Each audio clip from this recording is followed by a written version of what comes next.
Hello दोस्तों। आज की कहानी का नाम है लाल पान की बेगम। फणीश्वर नाथ रेणु द्वारा लिखी गई कहानी। क्यों बिरजू की माँ नाच देखने नहीं जाएगी क्या?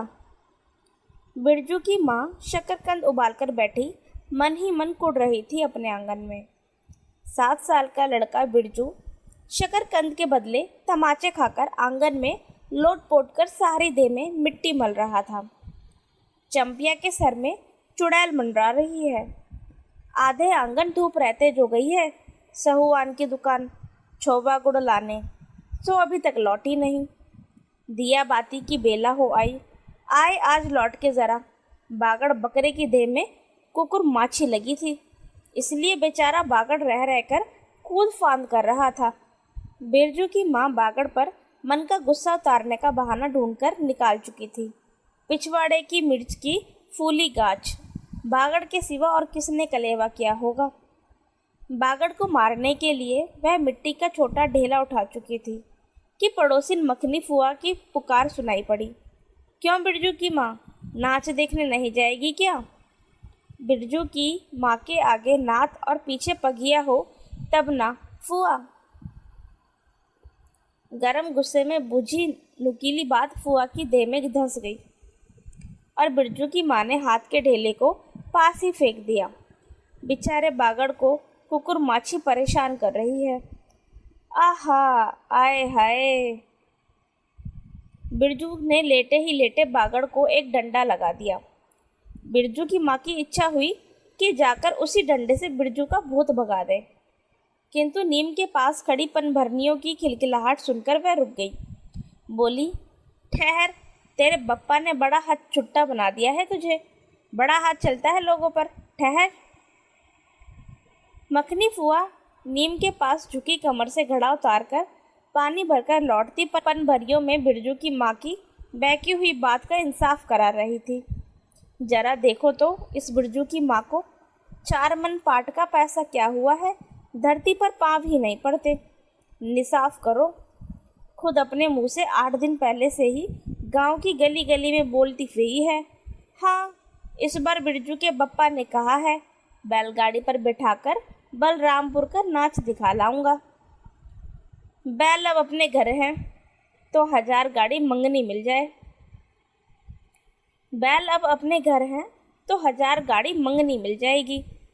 सो मैंने अभी टोक दिया। नाच देखने वाली सब तो ऑन पॉन कर तैयार हो रही हैं, रसोई पानी कर रहे हैं। मेरे मुंह में आग लगे, क्यों मैं टोकने गई? सुनती हो क्या जवाब दिया बिरजू की माँ ने? मखनी बुआ ने अपने पोपले मुंह के होठों को एक और मोड़कर ऐंठती हुई बोली निकाली, अरे हाँ हाँ, बिरजू की माँ। बिरजू की माँ के आगे नाथ और पीछे पगिया हो तब ना आ। जंगी की पुतोहू बिरजू की माँ से नहीं डरती। वह जरा गला खोलकर ही कहती है, फू आ। सर्वे सित्तल मिर्टी के हाकिम के बासा पर फूल छाप किनारी वाली साड़ी पहन के तू भी भाटा की भेंट चढ़ाती तो तुम्हारे नाम से भी 2-3 बीघा दनहर जमीन का पर्चा कट जाता।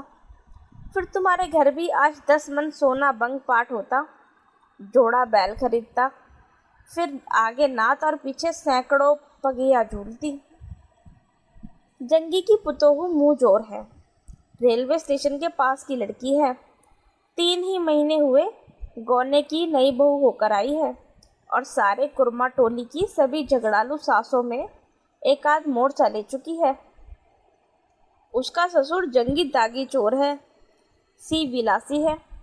उसका खसम रंगी कुरमा टोली का नामी लठैत, इसीलिए हमेशा सींग खुजाती फिरती जंगी की पतोहू। बिरजू की माँ के आंगन में जंगी की पुतोहू की गला खोल बोली गुलेल की गोलियों की तरह दनदनाती हुई आई है। बिरजू की माँ ने एक तीखा जवाब खोज कर निकाला, लेकिन मन मसोस कर रह गई। गोबर की ढेरी में कौन ढेला फेंके? जीभ की झाल को गले में उतार कर बिरजू की माँ ने अपनी बेटी चंपिया को आवाज़ दी, अरे चंपिया, आज लौटे तो तेरी मूड़ी मरोड़कर चूल्हे में झोंकती हूँ। दिन दिन बेचाल होती जा रही है। गांव में तो अब थिएटर बेस्कॉप का गीत गाने वाली पतूरिया पुतोहू सब आने लगी हैं। कहीं बैठ के बाजे ना मुरलिया सीख रही होगी। हर जाई। अरे चंपिया। जंगी की पुतोहू ने बिरजू की माँ की बोली का स्वाद लेकर कमर पर घड़े को संभाला और मटक कर बोली, चल दीदिया चल, इस मोहल्ले में लाल पान की बेगम बसती है, नहीं जानती? दोपहर दिन और चौपहर रात बिजली की बत्ती भग भग कर जलती है। भग भग बिजली बत्ती की बात सुनकर ना जाने क्यों सभी खिलखिलाकर हंस पड़े। फुआ की टूटी हुई दंत पंक्तियों के बीच से एक मीठी गाली निकली, शैतान की नानी। बिरजू की माखी आंखों पर मानो किसी ने तेज टॉर्च की रोशनी डालकर चौंधिया दिया।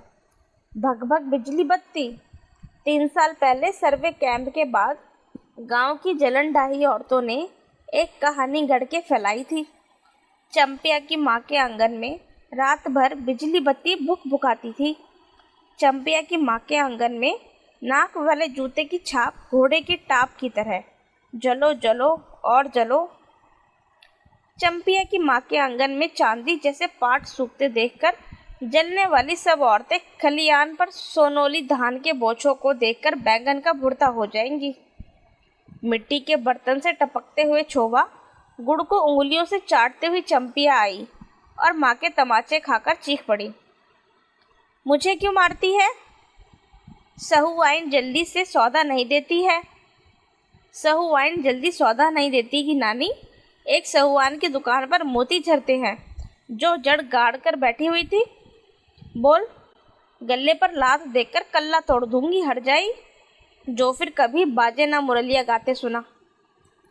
चाल सीखने जाती है ट्यूशन की छोकरियों से। बिरजू की माँ ने चुप होकर अपनी आवाज अंदाजी की, उसकी बात जंगी के झोपड़े तक साफ साफ पहुंच गई होगी। बिरजू बीती हुई बातों को भूलकर उठ खड़ा हुआ था और धूल झाड़ते हुए बर्तन से टपकते गुड़ को ललचाई निगाह से देखने लगा था। दीदी के साथ वह भी दुकान जाता तो दीदी उसे भी गुड़ चटाती जरूर। वह शकरकंद के लोभ में रहा और मांगने पर माँ ने शकरकंद के बदले, ए मैया, एक अंगुली गुड़ दे दे। बिरजू ने तलहथी फैलाई, देना मैया, एक रत्ती भर। एक रत्ती क्यों? उठा के बर्तन को फेंक आती हूँ, पिछवाड़े में जाके चाटना। नहीं बनेगी मीठी रोटी। मीठी रोटी खाने का मुंह होता है। बिरजू की माँ ने उबले शकरकंद का सूप रोती हुई चंपिया के सामने रखते हुए कहा, बैठ के छिलके उतार, नहीं तो अभी। 10 साल की चंपिया जानती है, शकरकंद छीलते समय कम से कम 12 बार माँ उसे बाल पकड़कर झकझोरेगी, छोटी छोटी खोट निकालकर गालियाँ देगी। पाँव फैला के क्यों बैठी है उस तरह बेललजी? चंपिया माँ के गुस्से को जानती है। बिरजू ने इस मौके पर थोड़ी सी खुशामद करके देखा, मैया, मैं भी बैठकर शकरकंद छीलूं? नहीं, माँ ने छिड़की थी, एक शकरकंद छीलेगा और 3 पेट में डालेगा। जाके सिद्धू की बहू से कहो 1 घंटे के लिए कढ़ाई मांग कर ले गई तो फिर लौटाने का नाम नहीं। जा जल्दी। मुंह लटकाकर आंगन से निकलते निकलते बिरजू ने शकरकंद और गुड़ पर निगाहें दौड़ाई। चंपिया ने अपने झबरे केश की ओट से माँ की ओर देखा और नज़र बचाकर चुपके से बिरजू की ओर एक शकरकंद फेंक दिया।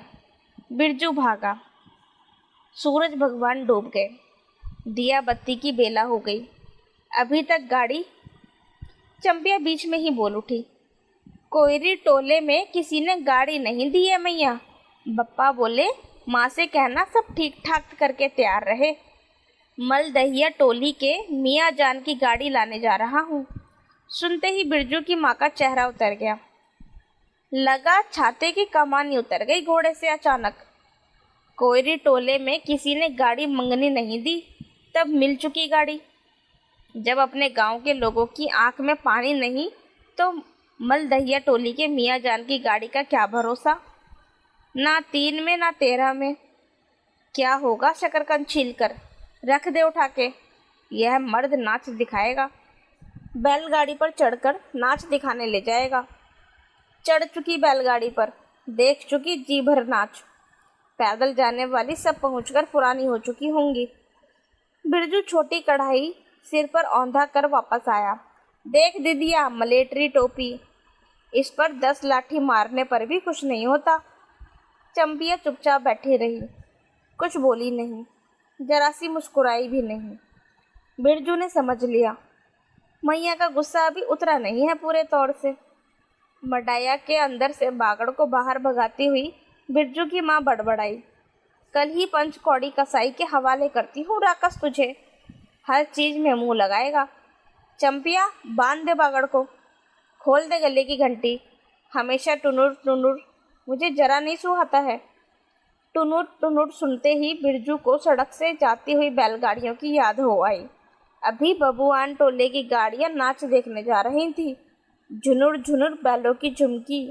तुमने बेसी बकबक मत करो, बागड़ के गले से झुमकी खोलती बोली चंपिया।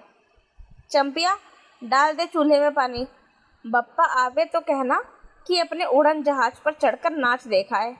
मुझे नाच देखने का शौक नहीं, मुझे जगाइयो मत कोई, मेरा माथा दुख रहा है।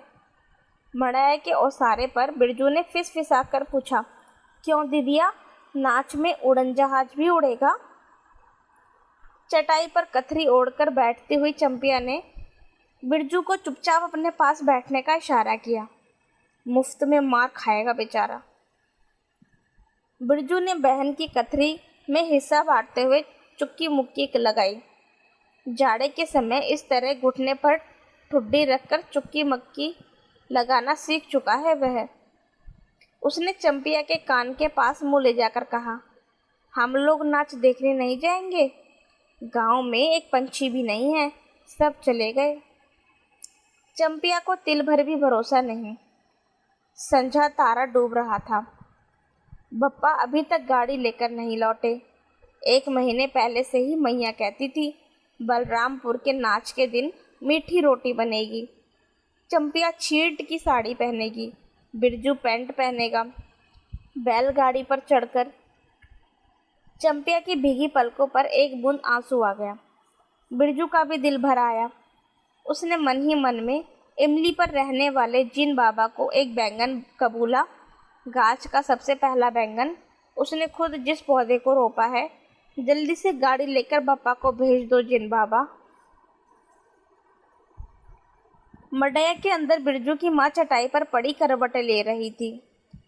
ओह, पहले से किसी बात का मंसूबा नहीं बांधना चाहिए किसी को। भगवान ने मंसूबा तोड़ दिया। उसको सबसे पहले भगवान से पूछना चाहिए, यह किस चूक का फल दे रहे हो भोले बाबा? अपने जानते उसने किसी देवता पितर की मान मनौती बाकी नहीं रखी। सर्वे के समय जमीन के लिए जितनी मनौतियाँ की थी, ठीक ही तो महावीर जी का रोट तो बाकी ही है। हाय रे देव, भूल चूक माफ़ करो महावीर बाबा। मनौती दूनी करके चढ़ाएगी बिरजू की माँ। बिरजू की माँ के मन में रह रहकर जंगी की पतोहू की बातें चुभती हैं। भक भक बिजली बत्ती, चोरी चमारी करने वाली की बेटी पुतोहू जलेगी नहीं। 5 बीघा जमीन क्या हासिल की है बिरजू के बप्पा ने?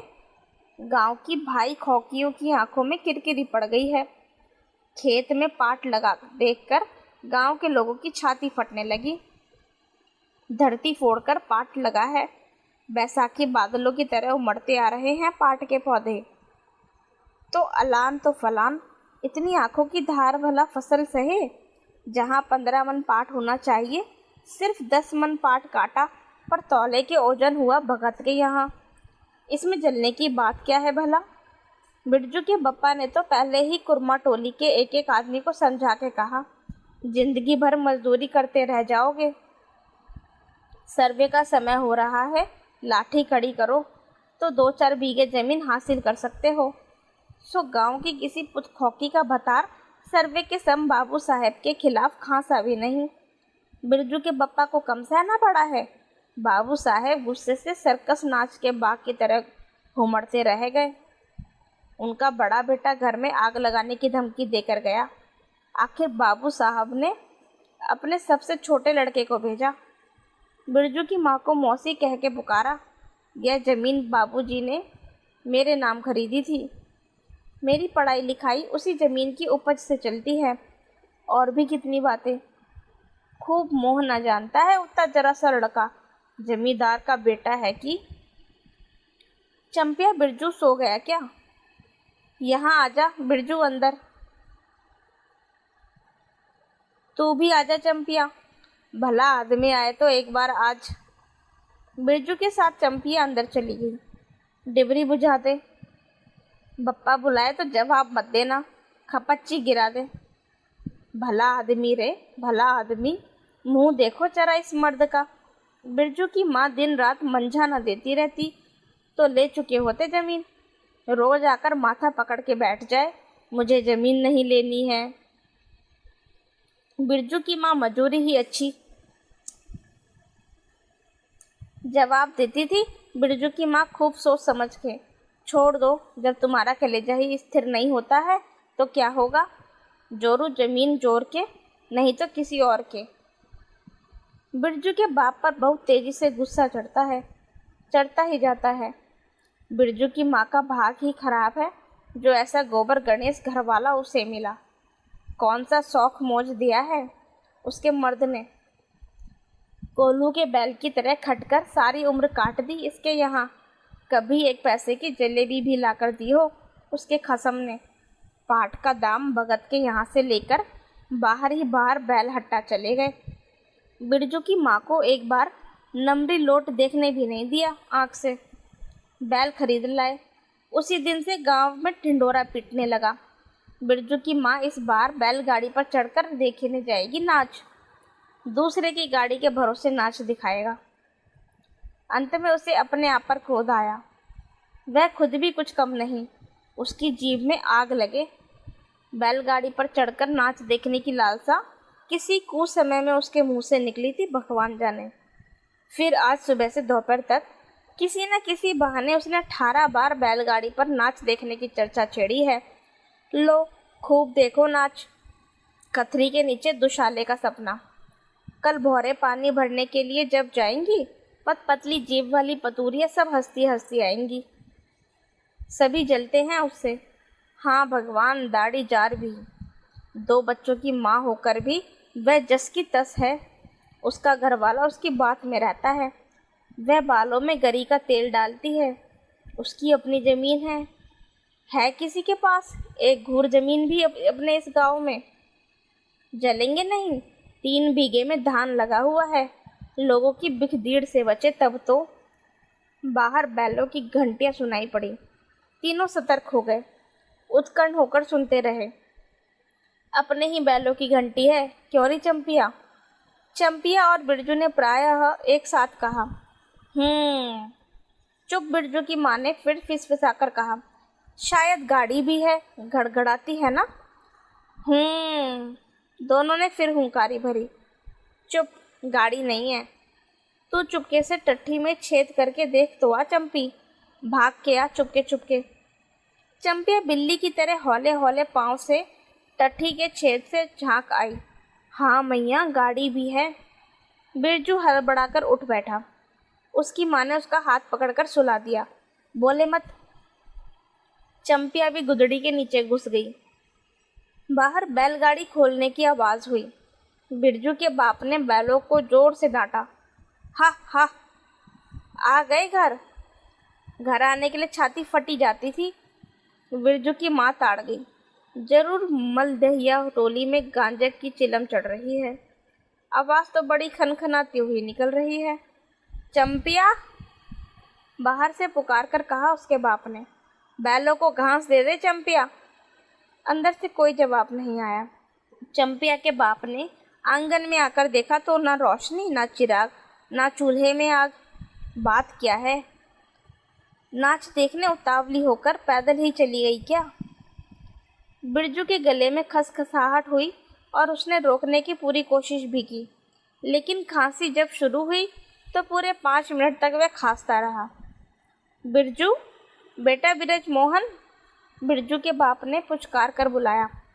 मैया गुस्से के मारे सो गई क्या? अरे अभी तो लोग जा ही रहे हैं। बिरजू की माँ के मन में आया कि कसकर जवाब दे। नहीं देखना है नाच, लौटा दो गाड़ी। चंपिया उठती क्यों नहीं? ले धान की 25 रख दे। धान की बालियों का छोटा झब्बा झोपड़े के ओसरे पर रखकर उसने कहा, दिया बालो। बिरजू की माँ उठकर ओसारे पर आई। 1:30 पहर रात को गाड़ी लाने की क्या जरूरत थी? नाश तो अब खत्म हो रहा होगा। डिबरी की रोशनी में धान की बालियों का रंग देखते ही बिरजू की माँ के मन का सब मैल दूर हो गया। धानी रंग उसकी आंखों से उतरकर रोम रोम में घुल गया। नाच अभी शुरू भी नहीं हुआ होगा। अभी अभी बलमपुर के बाबू की संपनी गाड़ी मोहनपुर होटल बंगला से हाकिम साहब को लाने गई है। इस साल आखिरी नाच है। पंच सिर टठी में गूंजते अपने खेत का है। अपने खेत का? हुलसती हुई बिरजू की माँ ने पूछा। पक गई धान? नहीं, 10 दिन में अघन चढ़ते चढ़ते लाल होकर झुक जाएगी सारे खेत की बालियां। मलदहिया टोली पर जा रहा था। अपने खेत में धान देखकर आंखें जुड़ा गईं। सच कहता हूँ, पंचशीश तोड़ते समय उंगलियां कांप रही थी मेरी। बिरजू ने धान की एक बाली से एक धान लेकर मुंह में डाल लिया और उसकी माँ ने एक हल्की डांट दी। कैसा लुक्कड़ है रे तू? इन दुश्मनों के मारे कोई नेम धर्म बचे। क्या हुआ, डांटती क्यों है? नवान के पहले ही नया धान झूठा दिया, देखते नहीं? अरे इन लोगों का सब कुछ माफ है। चिरई चुरमुन है ये लोग। दोनों के मुंह में नवान के पहले नया अन्न ना पड़े। इसके बाद चंपिया ने भी धान की बाली से 2 धान लेकर दांतों तले दबाए। ओ मैया, इतना मीठा चावल! और गमकता भी है ना दीदिया। बिरजू ने फिर मुंह में धान लिया। रोटी पोटी तैयार कर चुकी क्या? बिरजू के बाप ने मुस्कुराकर पूछा। नहीं, मान भरे स्वर में बोली बिरजू की माँ। जाने का ठीक ठिकाना नहीं और रोटी बनाती। वाह, खूब हो तुम लोग। जिसके पास बैल है उसे गाड़ी मंगनी नहीं मिलेगी भला? गाड़ी वालों को भी कभी बैल की जरूरत होगी। पूछूंगा तब कोयरे टोला वालों से। ले जल्दी से रोटी बना ले, देर नहीं होगी। अरे टोकरी भर रोटी तो तू पलक मारते बना देती है। 5 रोटियां बनाने में कितनी देर लगेगी? अब बिरजू की माँ के होठों पर मुस्कुराहट खुलकर खिलने लगी। उसने नज़र बचाकर देखा। बिरजू का बप्पा उसकी ओर एकटक निहार रहा है। चंपिया और बिरजू ना होते तो मन की बात हंसकर खोलने में देर ना लगती। चंपिया और बिरजू ने एक दूसरे को देखा और खुशी से उनके चेहरे जगमगा उठे। मैया बेकार गुस्सा हो रही थी ना? चंपी, जरा गहल शहर में खड़ी होकर मखनी फुआ को आवाज दे तो। ए फुआ, सुनती हो फुआ? मैया बुला रही है। फुआ ने कोई जवाब नहीं दिया, किंतु उसकी बड़बड़ाहट स्पष्ट सुनाई पड़ी। हाँ, अब फुआ को क्यों गुहारती है? सारे टोले में बस एक फुआ ही तो बिना नाथ पगहिया वाली है। अरे फुआ, बिरजू की माँ ने हंसकर जवाब दिया। उस समय बुरा मान गई थी क्या? नाथ पगहिया वाले को आकर देखो, दोपहर रात में गाड़ी ले आया है। आ जाओ फुआ, मैं मीठी रोटी पकाना नहीं जानती। फुआ कास्ती खास्ती आई।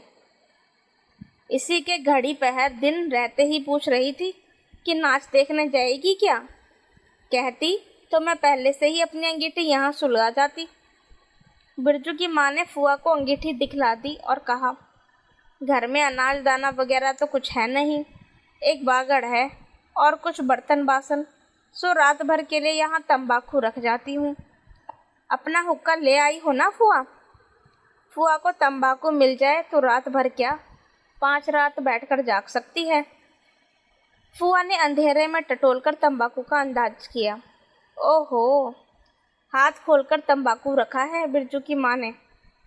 और एक वह है सहुआइन, राम कहो, उस रात को अफीम की गोली की तरह एक मटर भर तंबाकू रखकर चली गई गुलाब बाग मेले और कह गई कि डिब्बी भर तंबाकू है। बिरजू की माँ चूल्हा सुलगाने लगी। चंपिया ने शकरकंद को मसलकर गोले बनाए और बिरजू सिर पर कढ़ाई औंधा कर अपने बाप को दिखलाने लगा। मलेटरी टोपी, इस पर 10 लाठी मारने पर भी कुछ नहीं होगा। सभी ठठाकर हंस पड़े।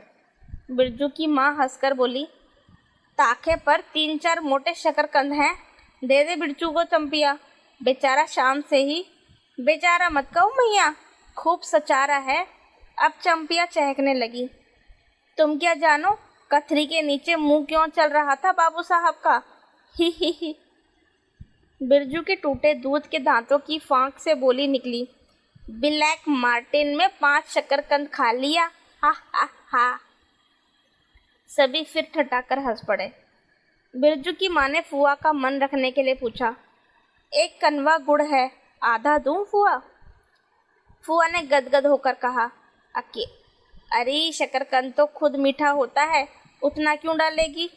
जब तक दोनों बैल दाना घास खाकर तो एक दूसरे की देह को जीभ से चाटे, बिरजू की माँ तैयार हो गई। चंपिया ने छींट की साड़ी पहनी और बिरजू बटन के अभाव में पैंट पर पटसन की डोरी बंधवाने लगा। बिरजू की माँ ने आंगन से निकल गांव की ओर कान लगाकर सुनने की चेष्टा की। इतनी देर तक भला पैदल जाने वाले रुके रहेंगे? पूर्णिमा का चांद सिर पर आ गया है। बिरजू की माँ ने असली रूपा का मंग टीका पहना है आज पहली बार। बिरजू के बप्पा को हो क्या गया है, गाड़ी जोतता क्यों नहीं?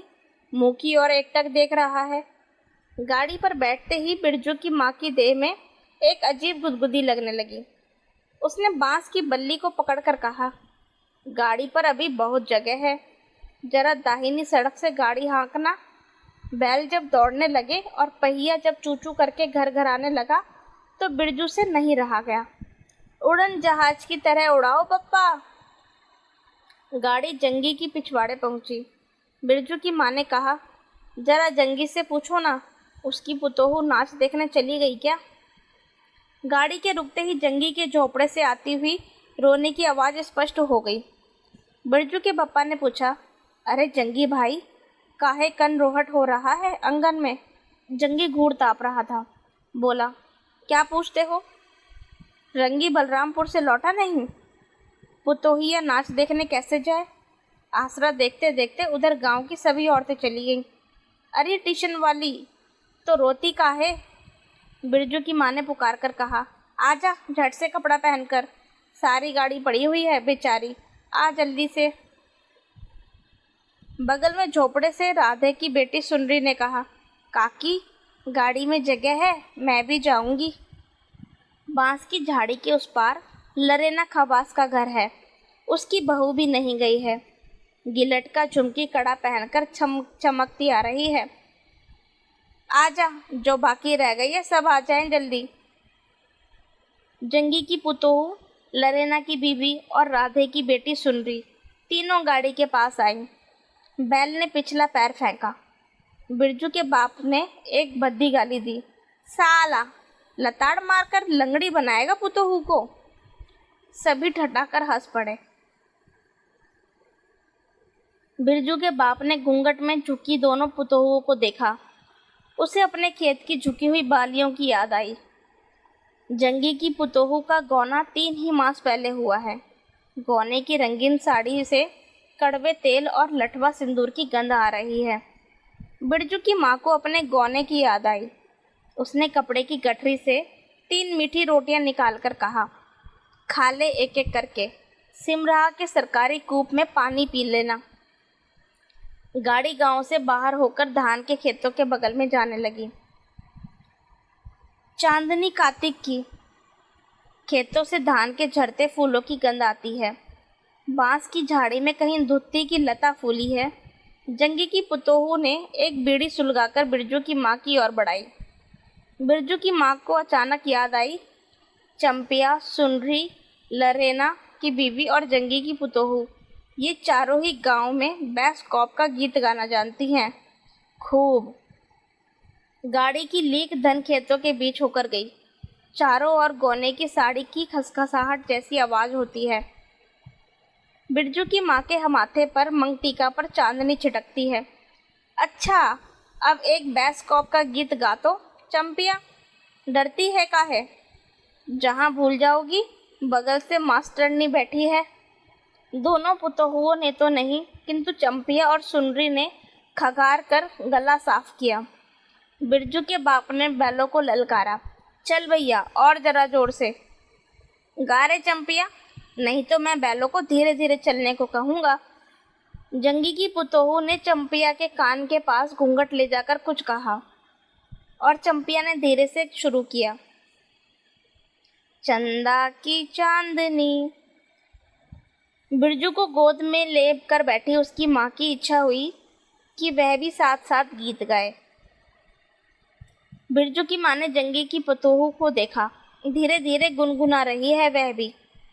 कितनी प्यारी पुतोहू है। गौने की साड़ी से एक खास किस्म की गंध निकलती है। ठीक ही तो कहा है उसने, बिरजू की माँ बेगम है, लाल पान की बेगम। यह तो कोई बुरी बात नहीं। हाँ, वे सचमुच लाल पान की बेगम है। बिरजू की माँ ने अपनी नाक पर दोनों आंखों को केंद्रित करने की चेष्टा करके अपने रूप की झांकी ली। लाल साड़ी की झिलमिल किनारी, मंग टिक्का पर चांद। बिरजू की माँ के मन में अब और कोई लालसा नहीं, उसे नींद आ रही है। दोस्तों, आज की कहानी बस इतनी ही। आज की कहानी आपको कैसी लगी हमें कमेंट में ज़रूर बताएं और हमारे चैनल को सब्सक्राइब करें। Thank you for listening.